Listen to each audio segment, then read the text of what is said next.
பாருங்க. இந்த France alter என்ன உங்களுக்கு ஞாபகம் இருக்குங்களா?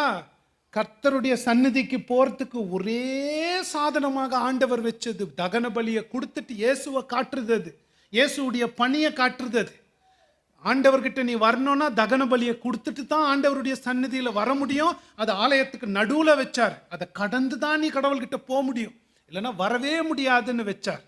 இவன் என்ன பண்ணா, கடவுள் பரலோகத்திலிருந்து காமிச்ச டிசைன் பண்ண அந்த பலிபீடத்தை எடுத்து ஓரத்தில் வச்சுட்டு அந்த ஓரத்தில் வச்சுட்டு இவன் டமஸ்கு பலிபீடத்தை எடுத்துட்டு நடுவில் வச்சான்.